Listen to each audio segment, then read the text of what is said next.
Kenya joins the world in observing World AIDS Day tomorrow, HIV advocates are urging the government to prioritize the procurement of ARVs and antigens to suppress the virus and reduce new infections, particularly among young people. HIV advocate Patricia Sero says focusing on this while donor partners continue supporting other initiatives will bring the countries closer to the goal of ending HIV by 2030. She made the remarks during a marathon organized by AIDS Healthcare Foundation AHF Kenya in partnership with the Ministry of Health, where participants also called for a review of the school curriculum to strengthen sex education. And I've been consistent.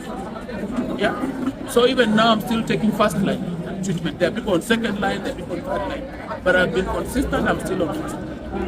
I can maybe just change the medication maybe because of the side effects, but not because I don't adhere. I adhere to my treatment because first and foremost, I love myself. Two, I want to be there for my children. I lost my husband. Prime Cabinet Secretary Musalia Mudavadi, representing the President, acknowledged progress but noted Kenya needs 30 billion Kenyan shillings to sustain prevention, care and treatment for over 1.3 million people living with HIV. To mitigate its effects, HIV and AIDS will continue to have a wide socioeconomic impact that threatens development, progress in Kenya. This is particularly so because it affects the most productive and energetic, people aged between 15 and 49 years. Kenya is set to conduct a national census of the grey-crowned crane next year to determine the population of the endangered bird. Conservationists warn that numbers have fallen dramatically from 35,000 in the 1980s to around 10,000 today, largely due to the loss of wetlands, the crane's primary habitat, from human encroachment. Communities around Lake Olbo-Losat have pledged curb poaching, but officials caution that the species could face extinction without urgent action. Uganda hosts Africa's largest population at 13,000, followed by Kenya with 10,000. The announcement was made during a celebration marking 10 years of crane conservation efforts in Nyandarua. Kenya, we have about over 13,000 wetlands, which are all endangered right now because people have encroached it. It is disappearing. People have farmed into it. People have settled into it. And so we are facing a serious threat.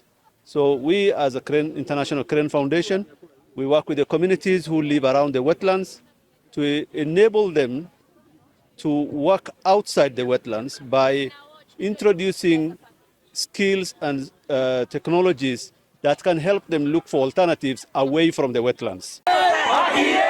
Residents of Shirikisho and neighboring villages in Garsen constituency, Tana River County, staged protest demanding official recognition as a location. They accused their area chief of corruption and mistreatment, alleging he manipulated registration for social assistance programs. The community says this has led to discrimination and unequal access to services.